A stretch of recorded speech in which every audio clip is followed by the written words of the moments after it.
The stars had always looked peaceful from Earth. People used to sit on rooftops, point at the sky, and make wishes. Children drew aliens with big eyes and friendly smiles in their school notebooks. Scientists sent radio signals into deep space with hopeful messages, greetings, math equations, music. Humanity believed that if something was out there, it would be curious, maybe even kind. That belief died on a Tuesday morning. It started without warning. No signal, no shadow crossing the moon, no dramatic arrival. One moment the sky was blue and quiet. The next, 17 cities were gone. Not burned, not bombed in any way humans understood. Just gone, removed from existence like someone had pressed a delete button. New York, Mumbai, Sao Paulo, Shanghai, Cairo, Lagos, Moscow, Sydney, and 10 others. All vanished within 4 minutes and 31 seconds. The craters left behind were perfectly smooth, as if the ground itself had forgotten those cities had ever existed. 7 billion people died in those 4 minutes. 7 billion. The ships appeared after. Massive things, not the sleek, elegant vessels from science fiction movies. These were ugly and enormous, shaped like nothing natural, moving in ways that made human eyes hurt to look at them. They floated above the remaining cities and broadcast a single message in every human language simultaneously. The translation was perfect. The tone was bored. Territory acquisition complete. Remaining biological units may continue standard functions. Interference with acquisition process will result in total elimination. This communication ends. That was it. No demands. No explanation. No offer of negotiation. They had killed 7 billion people and called it territory acquisition. They had labeled the survivors biological units. And then they went silent, hovering like ugly metal mountains above what was left of human civilization. The world's remaining governments collapsed within a week. Not because of the aliens, the ships just floated there, doing nothing, but because the humans underneath them simply stopped functioning. Governments held emergency sessions and produced nothing. World leaders gave speeches to empty rooms. The systems that held civilization together, supply chains, communication networks, financial markets, didn't crash dramatically. They just quietly stopped, like a heart giving out not from a wound, but from grief. The survivors moved like ghosts through the wreckage of what had been normal life. Billions wandered. People stopped going to work, not out of rebellion, but because work no longer made sense. Parents held their children and stared at walls. The lucky ones had lost nobody. Most people had lost everyone. There was a woman in what remained of Toronto named Dr. Yao Moran. She was 43. A xenolinguistics professor who had spent her career studying how language shapes thought. She had been hiking alone in Algonquin Park when the massacre happened. She came back to find her university gone, her colleagues gone, her students gone, her city half empty and silent. She did not cry immediately. She walked through the empty streets for 3 days, eating nothing, sleeping against cold walls. On the 4th day, she stopped in front of a shop window, looked at her own reflection, and felt something shift inside her chest. Not grief this time. Something harder.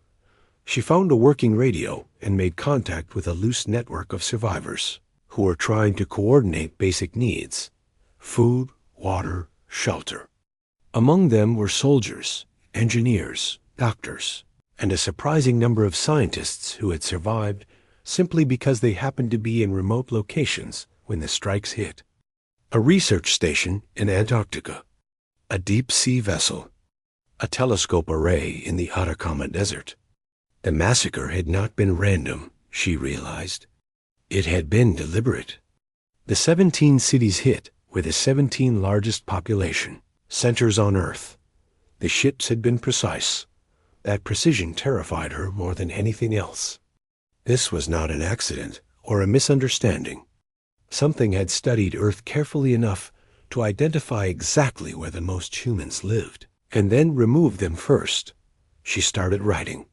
Not reports, not diplomatic notes. Just thinking on paper, which she had always done when she was trying to understand something difficult. She wrote about what had happened and what it meant. She wrote about the message the ships had broadcast and pulled it apart word by word. Territory acquisition. That meant they wanted the planet, not the people. Biological units.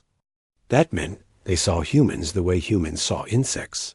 Not enemies, not neighbors, just organisms occupying space. Interference with acquisition process. That meant they had a process, a plan, steps they were following. This was not a war. Wars had two sides. This was something else. She shared her analysis through the radio network. It spread fast because people were hungry for anyone who was thinking clearly. Within 2 weeks, she had become the unofficial center of a growing group of survivors who were asking the same question she was asking. What do we do now? There were debates. Many wanted to attempt contact, to reason with whatever was inside those ships. Some wanted to hide, to go underground and wait. A faction of military survivors wanted to attack immediately with whatever nuclear weapons remained operational. Yael listened to all of them. She understood each position. She disagreed with all of them. Reaching out to reason with the ships would not work. The aliens had already communicated their position perfectly clearly. They did not see humans as beings worth reasoning with. Hiding would only delay the inevitable, because hiding was not a plan. It was an absence of one.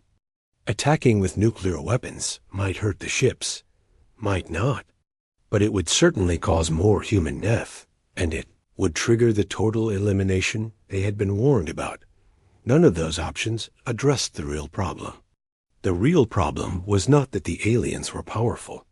The real problem was that they did not take humans seriously.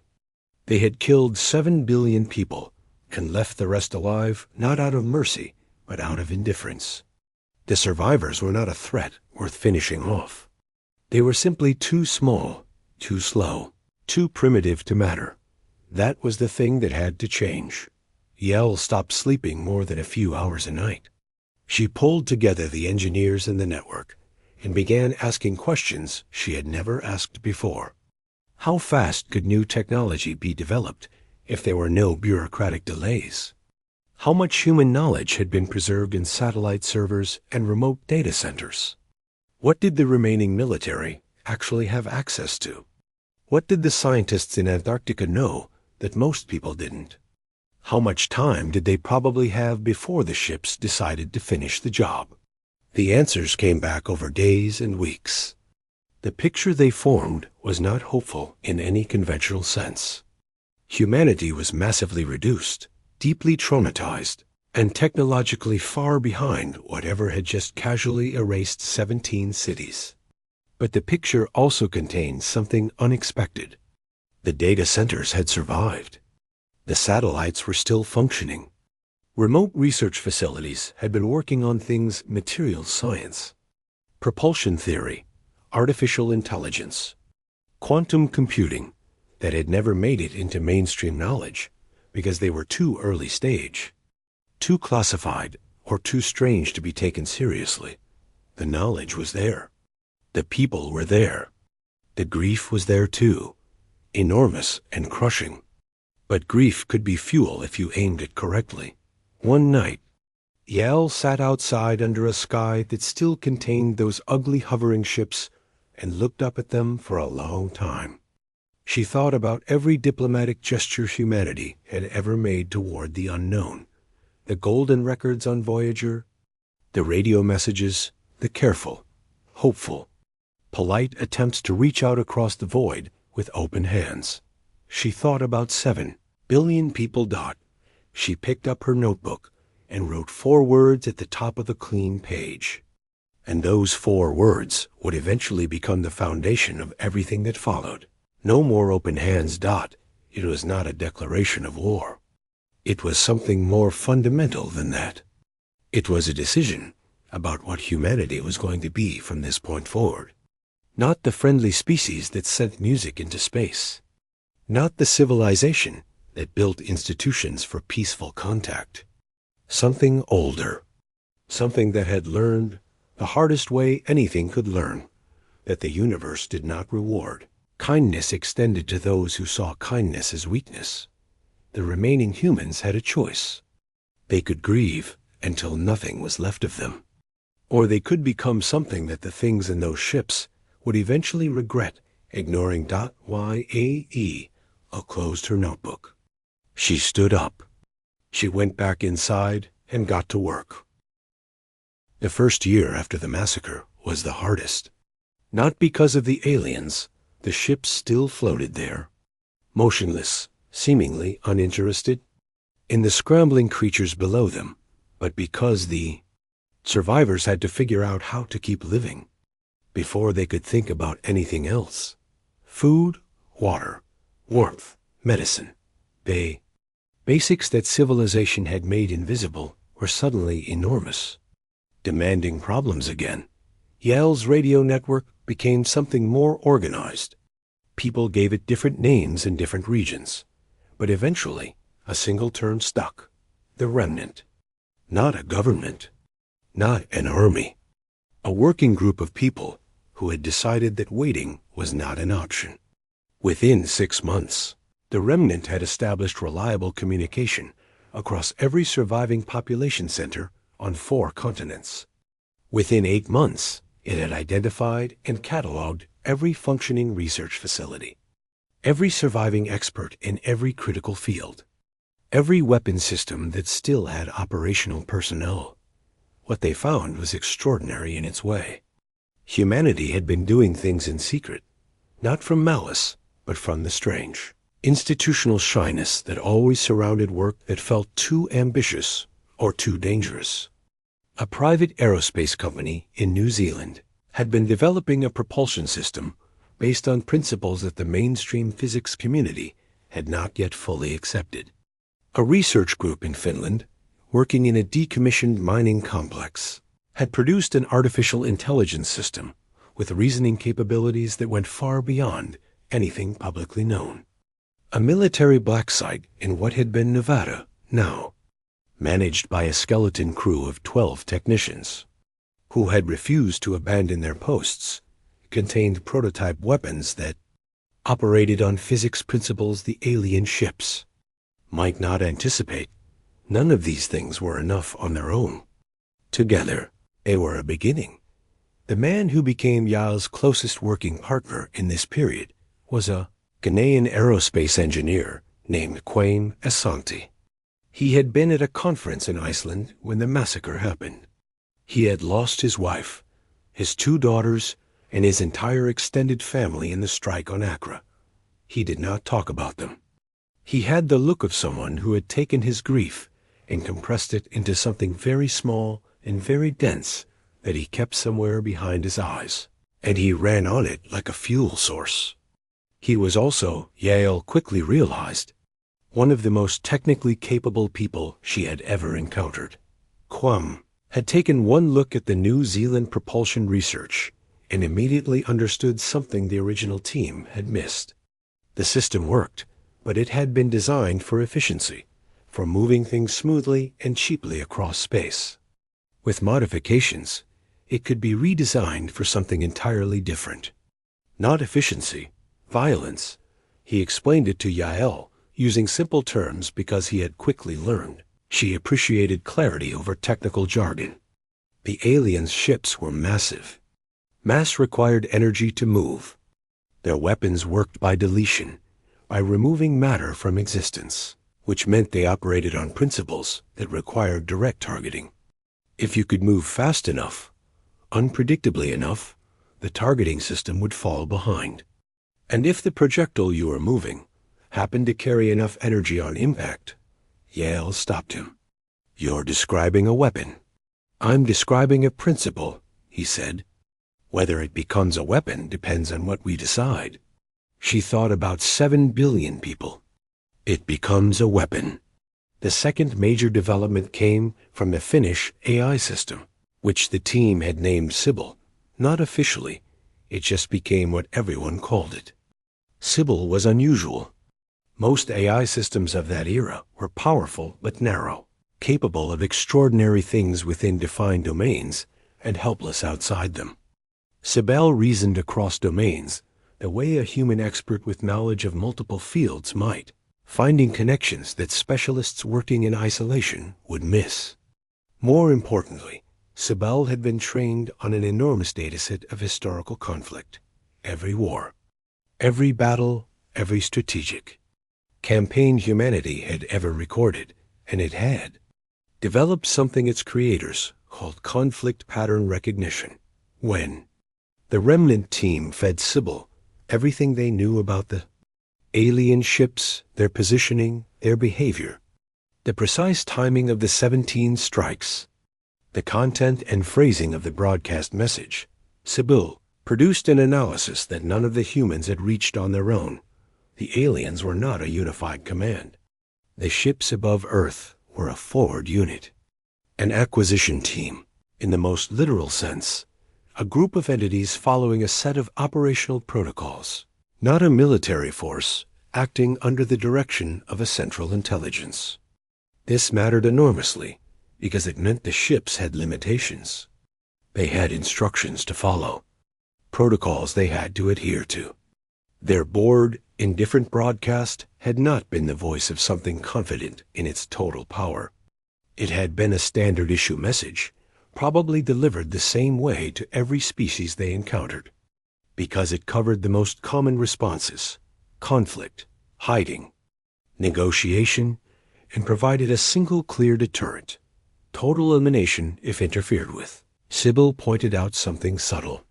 The message said interference with the acquisition process, not interference with the ships, not attacks against the ships. The acquisition process, the act of taking the territory, was what had to remain unimpeded. Anything else, technically, was outside the scope of that warning. The aliens had not said what would happen if humans became capable of doing something they couldn't currently anticipate, because they hadn't anticipated it. They had assessed humanity's current technological level, deemed it non-threatening, and issued a protocol message calibrated to that level. They had calculated based on what humans were. They had not considered what humans might become. This was the opening. Small, uncertain, possibly fatal to pursue, but real. Yale called together the core of the remnant, about 60 people in total, spread across 3 continents, connected by screen and radio, and presented Sibyl's analysis alongside Quain's propulsion weapon concept and the Nevada facility's prototype systems. She did not make a speech. She was not that kind of person. She just laid out what they had, what Sibyl had found, and what she believed was possible. Then she asked each person in the call to say, plainly, what they thought. The conversation took 9 hours. People cried. People argued. A former general named Adais Obiora, who had commanded a peacekeeping force in West Africa before the massacre and had survived by being at a forward base in the Sahara, sat quietly for most of the session, and then, near the end, said the thing that settled it. "We keep talking about whether we can do this," she said. "We should be talking about whether we can afford not to, because those ships aren't leaving, and whatever sent them will send more when this acquisition is complete. If we don't figure out how to hurt something that doesn't think we can hurt it, this is just a slow ending instead of a fast one." Nobody spoke after that for almost a minute. Then Yao said, "All right. We work in secret. We work fast. We tell nobody outside this group until we have something that can actually change the calculation. Because if we announce something we can't back up, they'll finish the elimination, and they won't bother with another protocol message." The work began in earnest. It was brutal in its pace. People slept in shifts at workstations. Quain's team in New Zealand ran tests at night to minimize any energy signature that the ships might detect. The Nevada technicians worked on integrating the alien strike data into targeting models, trying to understand the energy signature of the deletion weapons well enough to find a way to either block or replicate them. Sybil ran continuous analysis, updating its conflict models as new information came in. They were failures. A propulsion test in New Zealand destroyed 2 prototype units and killed 1 engineer, a young woman named Priya, whose last words were a correction to a calculation error that saved the project from a worse failure. Her name went on the wall beside the workstation. More names followed. The work cost people, and none of those costs were small, but something was happening. Week by week, the pieces were beginning to connect. Quaim's weapon principle became a functional prototype. The Nevada team developed a targeting countermeasure that, in simulations, reduced the alien deletion weapon's effective range by almost 40%. Sybil identified 18 specific behavioral patterns in the ship's positioning, tiny, regular adjustments that looked like maintenance cycles. During those cycles, the ships were not stationary. They were predictably moving along a short, repeating arc. Predictable movement was targetable movement. 11 months after the massacre, the remnant had something that had not existed in the immediate aftermath of the attack, an actual plan. Not a hope or a wish or a desperate scramble. A real, specific, timed plan with contingencies and fallbacks, and a hard calculated probability of at least partial success. Yael looked at the plan document on her screen for a long time. She thought about the golden records on Voyager, drifting somewhere in deep space with their friendly human greetings. She thought about the radio messages sent into the void with open hands. She thought about what all of that had led to. She approved the plan and set the timeline. 6 months. They had 6 months to be ready, because Sybil's projection models indicated that the next phase of the acquisition process, whatever that meant, exactly. The 6 months passed like a fever dream. The remnant worked in absolute silence. No announcements, no leaks, no broadcasts. The broader survivor population knew something was happening because resources were being moved and certain facilities were suddenly restricted. But nobody in the core group explained anything, and the people outside, it were too exhausted and too grief-worn to push back hard. There was a particular quality to life after catastrophe, Yael had observed, where people who might once have demanded transparency simply accepted direction, because direction meant someone was doing something, and something was better than nothing. The weapons were called the Meridian Systems, not an inspiring name, just a functional one that Quaim had suggested, and that stuck. 3 units, each built around the modified propulsion core that could accelerate a dense tungsten payload to a velocity that human engineering had never previously achieved. Not because the physics were impossible. They had always been possible, but because nobody had needed to weaponize something that moved that fast before. Missiles were precise, but slow. Nuclear weapons were devastating, but indiscriminate. The Meridian Systems were something that occupied a different category, specific, extraordinarily fast, and calibrated to target the maintenance cycle arcs that Sybil had identified in the ship's movements. They would not destroy the ships. Quaim was honest about that. The alien vessels were too large and too structurally unknown to be destroyed by anything the remnant could currently build. What the Meridian Systems could do was cause damage, real, visible, undeniable damage, during the precise window when a ship was moving. Through its cycle arc and its orientation, made it most vulnerable to a lateral impact. The question of which ship to target had been a long and painful debate. General Obiora had argued for the ship closest to a heavily populated survivor settlement, on the logic that a successful strike there would do the most for survivor morale. Quaim had argued for the most isolated ship, reasoning that a strike on a ship near a large population was a catastrophic gamble if anything went wrong. Yael had listened to both positions and then gone to Sybil.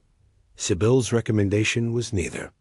It identified a ship positioned above a region that had been completely depopulated by the massacre. The area around what had been Washington, D.C. That ship sat above ruins. Nothing lived there that could be additionally threatened. But it was also, based on the behavioral pattern data, the ship that communicated most frequently with the others. Short, regular pulses that Sybil had interpreted as status reports. If the acquisition process was being coordinated, this ship was at the center of that coordination. Hit the coordinator. Hurt the process.yae. L went with Sibyl's recommendation. The night before the strike, she sat alone in the room she had been sleeping in for the past several months. A back office in what had been a community center in northern Ontario, and wrote in her notebook. She had kept writing throughout, not because she thought anyone would ever read it, but because it helped her think. She wrote about the plan and its risks. She wrote about the people who had died building the meridian systems, and about Priya's name on the wall. She wrote about the survivors out there in the settlements who did not know this was happening, who had no idea that tomorrow morning the world was going to change again in ways none of them could predict. She wrote about the 7 billion. She always came back to the 7 billion. She did not write about being afraid, but she was. Not a failure exactly, though failure was a real and terrible possibility. She was afraid of what success would require next. Because this was not an ending. She knew that absolutely. This was an opening move, the first sentence of a much longer conversation, conducted in a language humanity had never spoken before. And she did not know how many more sentences there would be before the conversation was over, or how much it would cost to speak them. She closed the notebook and went to sleep. The strike happened at 4:47 a.m. on a Thursday. The timing was based on Sibyl's projection of the maintenance cycle. The ship above Washington, D.C. was 11 minutes into its arc, oriented at exactly the angle the targeting model required. The Meridian unit had been positioned 3 months earlier, disguised as construction equipment near a collapsed highway overpass, completely still and cold, emitting nothing that a passive scan from above would flag as dangerous. The launch sequence took less than 2 seconds. There was no dramatic countdown, no speech, no ceremony. Quain's team sent the activation signal. The system ran its final check, and then it fired. The projectile crossed the distance in a time frame that human language had trouble describing. It was not invisible. A streak of friction-heated air marked its path, but it was so fast that the streak appeared and disappeared before any observer on the ground could process what they were seeing. The impact was on the underside of the alien ship, in a structural section that Sibyl's analysis had flagged as likely to be load-bearing. Based on the ship's geometry, the result was not the catastrophic explosion of a movie. There was no fireball. There was a sound, a deep, resonant impact that traveled through the air for hundreds of miles, felt more than heard, and then a section of the ship's underside was visibly, undeniably damaged, buckled, the smooth alien metal showing something raw and broken. The ship shuddered in a way that was obvious even from the ground, a slow rolling motion that it had never displayed before, and then the ship went still, but differently still. Not the passive floating of before, the stillness of something that has been surprised. Yael was watching via a camera feed from a drone. Quain's team had positioned at a safe distance. She watched the ship shudder and go still and felt something she had not felt in over a year, the specific satisfaction of a correct answer. She had asked a question, "Can we hurt them?" And reality had just said yes. She had about 30 seconds of quiet satisfaction. Then every ship on Earth moved simultaneously for the first time since the massacre, not toward any city, not firing any weapons. They moved toward each other, slowly, as if gathering for a conversation. The pattern was unlike anything Sybil had observed in its months of behavioral tracking. The AI had no existing category for it. New behavior. An unanticipated response. Yael felt the bottom of her stomach go cold. "Sybil," she said, "what is that?" The answer came back in seconds. Unknown behavioral pattern. No precedent in observed data. Possibilities include threat assessment conference, coordinated response preparation, or communication with external command structure. External command structure. That was the phrase that landed. They had known, Yael had always known, that the ships above Earth were a forward unit. A team, but knowing it abstractly and suddenly confronting the implication that something had just received a report that said you're forward. Acquisition team has been damaged by the things you classified as non-threatening. Those were different things. Quame's voice came through the communication channel. We got them. We actually got them. He sounded unlike himself. Something cracked open in his voice that was half triumph and half grief. And Yael understood it completely because she felt it too. We got them, she confirmed. Now we find out what they do next. What they did next was remarkable in its own way. Nothing. For 72 hours. The ships held their new positions relative to each other and continued broadcasting nothing. No response message. No retaliation. No movement toward any survivor population.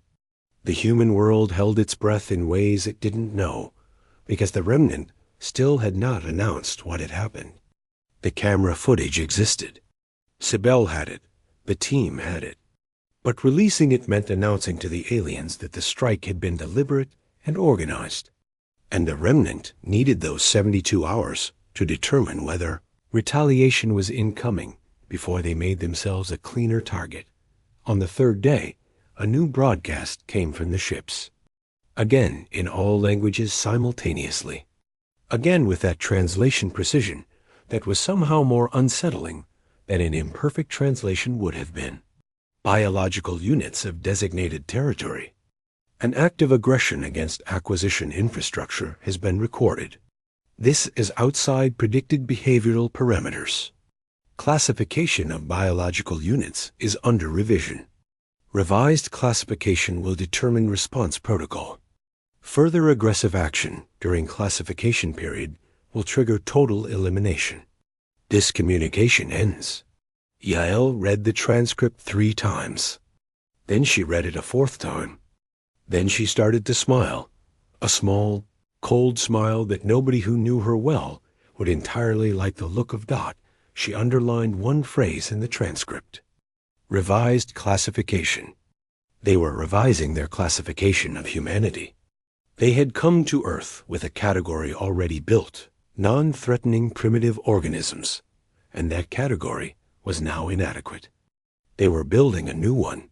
That meant they were thinking about humans differently. That meant they had been wrong, and they knew it. And species who build classifications and acquisition protocols are species who have rules, structures, systems. Systems have weaknesses. And anything that could be wrong once could be wrong again. She sent a message to the full remnant network. Short. No explanation beyond what it needed to be. They revised our classification. That means we changed their thinking. We do it again. We do it until they understand completely what they're dealing. The classification review lasted 41 days. 41 days during which the ships held their unusual positions, communicated in their untranslatable pulses, and did nothing that human observers could measure as action. Sybil monitored every frequency, every energy reading, every micro-adjustment of every ship's position, and fed continuous updates to Yael's team. The AI's behavioral models were being rebuilt in real time, incorporating data points that had no historical equivalent. This was new territory, not just for humanity, but apparently for Sybil too, which began flagging its own projections with a notation it had not used before. High uncertainty. Insufficient precedent. That notation felt honest in a way that most human communications during this period did not. Everyone was operating in high uncertainty. At least Sybil admitted it. The remnant used the 41 days. 2 additional Meridian units were completed and positioned, one near the ruins of Seoul, one in the southern Andes, chosen for maximum geographic spread and the ability to cover the ships, assigned to those regions during their maintenance cycles. The Nevada team's disruption technology reached a working prototype stage, a device that could emit a pulse capable of interfering with the deletion weapons targeting process over a radius of approximately 3 kilometers. Not a shield, the deletion could still occur outside that radius, but within that bubble, the weapon lost enough precision to miss or misfire. 3 of these devices were built and distributed to the highest density survivor settlements. General Obiora took command of coordinating a network of scouts, not soldiers exactly, more like watchers, positioned near every alien ship on Earth, tasked with observing and reporting any behavioral change in real time.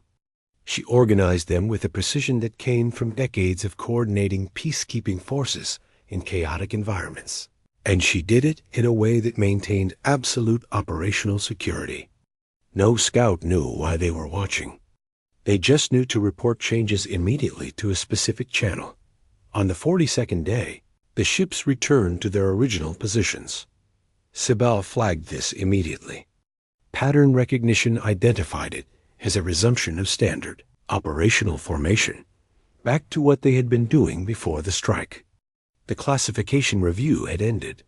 2 hours after the ships repositioned, another broadcast came. Biological units of designated territory. Classification review complete. Revised classification. Conditional threat. Acquisition protocol adjusted for conditional threat environment. Biological units retain temporary operational status pending capability assessment. Continued aggressive action will trigger elimination. Non-aggressive capability development will be monitored. This communication ends. The room was quiet for a long moment when Yael finished reading the translation aloud. And a physicist named Theodora, who had said very little in any meeting for months, spoke up. Conditional threat, she said, as if tasting the words. They've promoted us. A few people laughed. It was a strange, exhausted, complicated laugh, but it was real. Yael, let it happen. People needed moments like that. Non-aggressive capability development will be monitored, she said, bringing the room back. That's the key line. They've decided to watch us develop instead of eliminating us. They want to see what we become before they decide what to do about us. Quayne was already at his screen, running numbers. That gives us a window. We don't know how long. Could be months. Could be years. But they've given themselves a reason not to kill us immediately, which means they've given us time. Yael nodded slowly. So we use it, completely. We do not waste a single day of whatever time that is. What followed was the most intense period of development in human history, conducted in partial secrecy by a species that was simultaneously grieving and rebuilding and preparing for a conflict nobody could fully define. The remnant expanded, carefully, vetting each addition, maintaining operational security until it encompassed the majority of the scientific and engineering talent remaining on Earth. Word had spread among survivor communities that something was happening, that the remnant existed and was working on something important, and the response was not the demand for transparency that Yael had feared.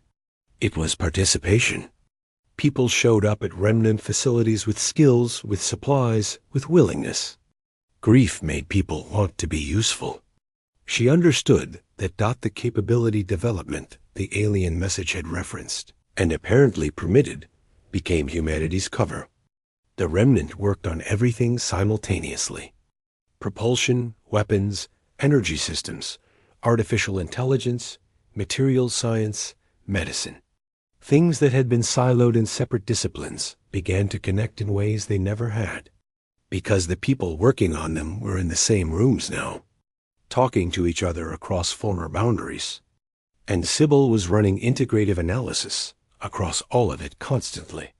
The pace was inhuman in the best possible sense. It was the pace that humans reached when all ordinary limitations of bureaucracy, funding, and institutional caution were stripped away and replaced with a single, unambiguous reason to move fast. 18 months after the massacre, humanity had things it had not had before. A functional propulsion system capable of putting objects into orbit and returning them, the first step toward not being trapped on the planet's surface. An energy weapon derived from the Nevada research that operated on different principles than conventional arms. Advanced materials that could withstand stresses and temperatures no previous engineering had survived. And Sybil, continuously evolving, had developed what its creators called predictive conflict model that incorporated alien behavioral data, a system capable of anticipating the ship's responses to various human actions with a degree of accuracy that was not certain, but was genuinely useful. Most importantly, they had something less tangible, but perhaps more valuable, a shared understanding of what they were doing and why. The remnant had grown to include thousands of people across every surviving region of Earth, and while not everyone knew every detail, everyone understood the purpose. They were not fighting a war they could win quickly. They were becoming something that could not be casually dismissed. They were making the calculation that the alien acquisition protocol had made about humanity into a wrong one, and they were doing it fast enough to matter before the next phase of whatever the aliens intended arrived. The second strike happened on the 20th month after the massacre. This time it was not one Meridian unit. It was all three firing simultaneously at three different ships in a coordinated sequence that Sybil had spent 4 months calculating, based on the maintenance cycle data and the ship's new formation patterns. The targets were not chosen to destroy. They were chosen to demonstrate something specific. Each strike hit a different section of a different ship, in ways that would make clear to any observer analyzing the damage that the shots were intentional, coordinated, and guided by knowledge of the ship's structures. This was not a desperate attack. This was a message, written in the only language that had proven capable of making the things in those ships pay attention. 3 ships damaged. The resonant impact sounds rolled across 3 different continents. The ships moved again, not toward each other this time, but into a configuration Sybil had no previous record of.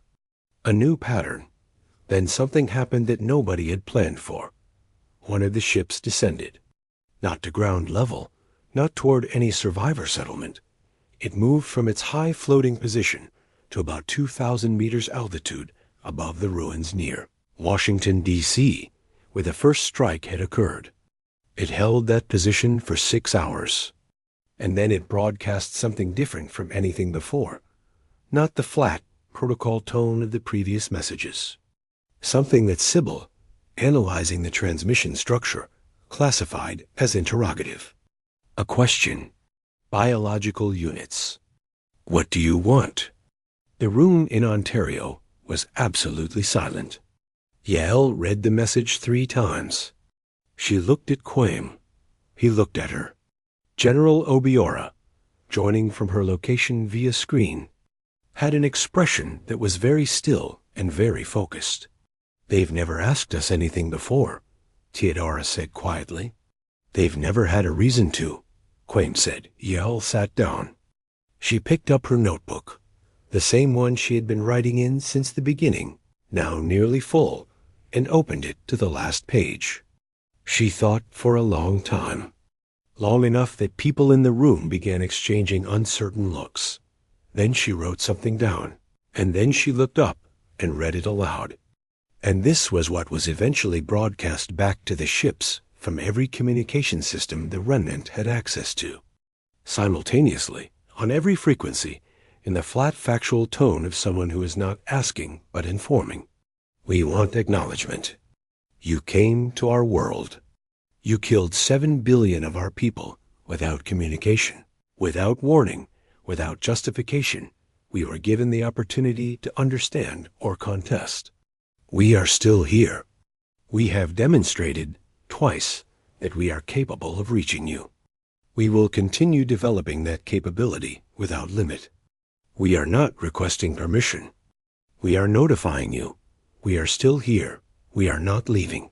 And we are no longer the species you calculated when you arrived. You will need to recalculate. This communication ends.